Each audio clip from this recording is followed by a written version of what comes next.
구더기 무서워 장 못 담근다라는 말이 있죠. 그것 때문에 책 읽는 거를 꺼려 하시다가는 더 큰 거를 잃을 수 있기에 세 가지 3단계를 활용해 주시면 한국말 번역을 해주지 마시고 안녕하세요, 소피아쌤입니다. 영상을 통해서 어떻게 효과적으로 영어책을 활용해서 아이들과 시간을 가질지에 대해서 좀 풀어보려고 해요. 막막하셨던 분들, 그리고 영어책은 집에 많은데 어떻게 읽어주어야 할지 힘드셨던 분들은 이 영상을 꼭 봐주시기 바랍니다. 저는 현재 초등학생을 가르치고 있는 영어 강사고요. 13살 때 캐나다로 이사를 가서 아빠의 주재원 파견으로 인해서 캐나다에 가서 잠깐 학교를 다니다가 한국으로 돌아왔고요. 그 후에 어학을 전공하며 영어도 또 전공을 하면서 그 후 자격증을 취득을 하여서 현재는 영어 강사로 일을 하고 있습니다. 자, 집에 영어책은 많은데 이거를 엄마가 읽어줘야 하나? CD를 틀어줘야 하나? 아니면 영상으로 그냥 풀어줘야 하나? 아니면 요즘 세이펜을 활용해야 하나 하는 그런 다양한 아주 방법들에 대해서 혼란스러우신 분들이 있으실 거예요. 엄마나 아빠가 직접 읽어주시는 게 좋습니다. 자, 직접 읽어줘야 한다. 그럼 제일 먼저 고민하시는 부분들이 있죠. 저는 영어를 못해요. 저희 부부가 다 영알못 부부예요. 영어만 보면 울렁증이 있어요. 이러신 분들이 당연히 있으실 거예요. 사교육은 사교육 필요할 때 적절한 시기에 또 시작을 하시더라도요. 집에서 꾸준히 어렸을 때부터 노출을 한 아이와 그냥 무작정 영어의 영자도 알파벳 ABCD도 듣도 보도 못하는 아이들이 이제 오늘부터 학원을 가야겠어, 보내야겠어 해서 학원을 오는 아이들과는 그 방향과 앞으로의 미래가 확연하게 차이가 날 수밖에 없어요. 영어를 어디 가서 한마디라도 쓸 수 있는 환경이 아니에요. 이런 환경을 EFL이라는 English as a Foreign Language라고 얘기를 하는데요. 그런 환경에서는 엄마가 노력을 해주는 수밖에 없어요. 집에서 꾸준하게 노출을 해주셔서 영어를 계속 접하게 해주시면 돼요. 그러면 엄마들이 걱정하죠. 저는 발음이 구려요. 우리 아이들은 무궁무진한 가능성을 지닌 아이들이에요. 엄마가 좀 이상하고 좀 투박하고 어색한 발음으로 읽어주더라도요. 오히려 그게 노출에 효과가 있지 발음을 망가뜨리거나 이상한 발음을 굳히는데 효과가 미흡하다고 말씀을 드릴 수가 있어요. 구더기 무서워 장 못 담근다라는 말이 있죠. 그것 때문에 책 읽는 거를 꺼려 하시다가는 더 큰 거를 잃을 수가 있어요. 그리고 엄마 아빠의 노력으로 읽어주신다면 더 많은 걸 얻을 수가 있으니까 자신감을 가지고 읽어주시기 바랍니다. 또 이렇게 생각할 아이들의 놀잇감들도 엄마의 역할, 아빠의 역할을 흉내내는 놀잇감들이 굉장히 많아요. 특히 여자아이들은 장난감 중에 제일 인기가 많은 게 뭐예요? 청소기, 애기 잠재우기, 젖먹이, 우유 먹이기 이런 인형 장난감들이 많고, 남자아이들의 경우에는 자동차 아니면 공구 세트 이런 게 많죠. 이런 이유가 뭘까요? 우리 아이들 영유아기 때는 엄마나 아빠가 카피의 대상이에요. 그러면 엄마 아빠가 영어책을 읽어주고 영어로 대화를 조금만 해주시면 그 습득력은 굉장하겠죠. 그러면 엄마 아빠가 읽어준 책이 가장 좋습니다. 우리나라 말은 생각을 해보면 굉장히 단순한 모노톤의 언어인데에 비해서 영어는 인토네이션이라는 게 굉장히 강조가 되는 언어예요.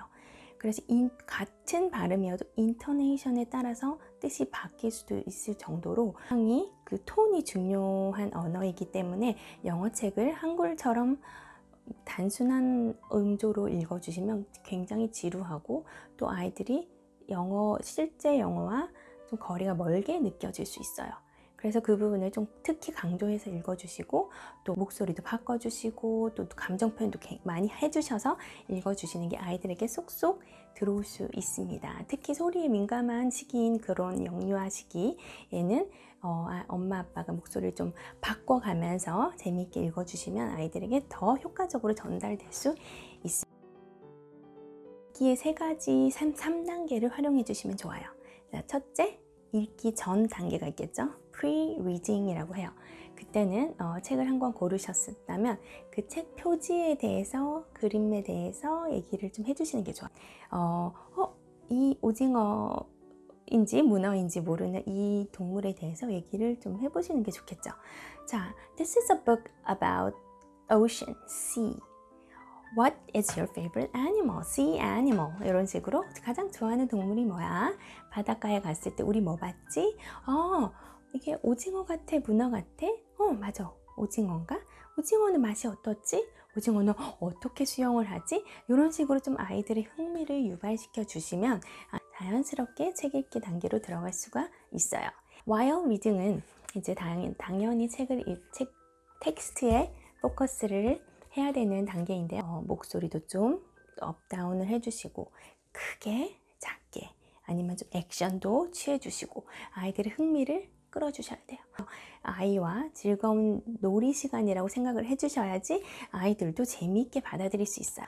포스트 리딩에는 다양한 액티비티들이 있어요. 그걸 독후 활동이라고 우리말을 하고 Post Reading Activities라고 해서 굉장히 다양한 활동들이 있어요. 고학년들 같은 경우에는 라이팅으로 또는 문법 안에 나왔던 표현들을 말하는 시간, 쓰는 시간, 이야기를 만들어 보는 시간, 굉장히 다양한 것들이 있는데 우리 어린 아이들 친구에게는 이런 것들이 조금 부담스럽고 학습적일 수가 있으니까 그런 아이들에게는 책으로 좋은 활동들이 그림 그리기 또는 만들기가 있을 거예요. 자, 이때 책에 나왔던 표현들을 한 번씩 더 엄마가 옆에서 반복을 해주시면 그 시간에 또 인풋을 해줄 수가 있어요. 최대한 이 부분은 절제를 해주세요. 아이들이 우리가 생각하는 것보다 굉장히 예리하고 똑똑한 존재예요. 그래서 뇌가 지금 말랑말랑하게 모든 것을 수용을 하고 있는 단계인데 이 아이들이 뱃속에서부터 들었던 언어가 한국어, 엄마 아빠가 얘기하는 한국말이죠. 그러면은 당연히 모국어는 한국말이고 뇌가 자동적으로 받아들이는 언어는 한국말이에요. 그래서 우리가 영어 책을 읽고 이해 못하는 부분을 한글로 설명을 해주면 그럼 우리 아기가 영어도 듣고 한글도 들으니까 둘 다 활용할 수 있겠지 라고 생각하실 텐데요. 아이들은 편한 것만 골라 들어요. 뇌가 영어에 익숙하지 않으면 영어는 귀를 닫고 튕겨내 버리고요. 엄마 아빠가 달콤한 한국말을 해석을 해주네? 그러면 굳이 노력을 해서 영어를 들을 필요가 없고 한국말 번역을 해주지 마시고 정 아이가 이해를 못한다. 그림을 보고 이해를 할 수 있도록 풀어서 설명해 주시는 게 좋아요. 이런 책들은 단순해서 텍스트가 적어나게 넘어갈 수 있지만 나중에 이렇게 영어 책을 읽어서 나중에 이제 챕터북을 읽고 너브를 읽고 그런 단계까지 갔을 때 100% 다 이해를 하고 넘어가기를 바라시면 안 돼요. 아이들은 대충의 흐름을 파악하고 그 흐름에 의존을 해서 내용을 받아들이는 거지 우리가 옛날에 배웠던 독해, 해석 하면서 책을 읽지 않아요. 그럴 때 번역을 계속 해주었던 아이들은 자기가 번역을 할 수 없는 단계의 책을 도전을 할 때 굉장한 어려움을 겪어요. 내가 모르는 단어가 있네? 내가 해석할 수 없는 문장이 있네? 그럴 때 계속 거부를 해버리는 거죠.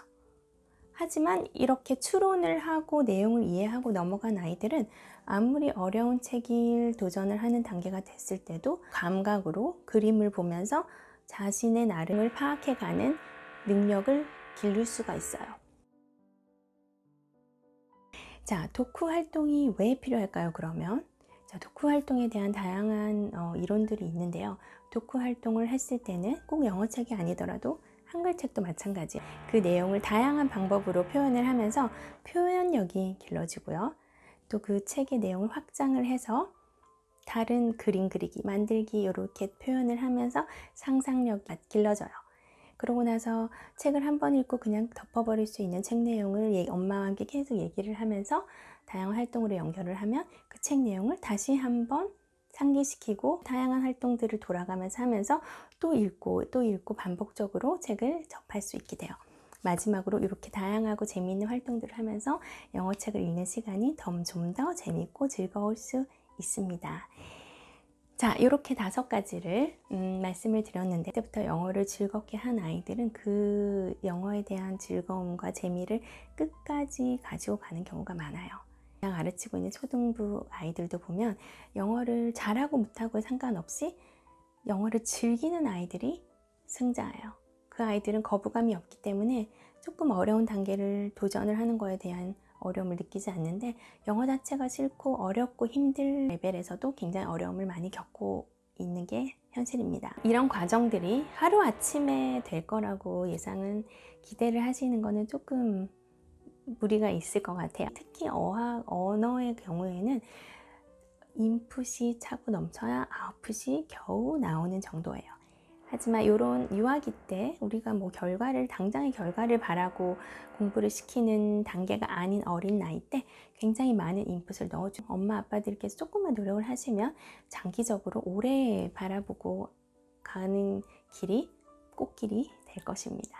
자, 오늘도 내일도 꾸준히 노력하시는 엄마 아빠 되시길 바라고요. 또 다음번에 더 유익한 영상으로 찾아뵙겠습니다.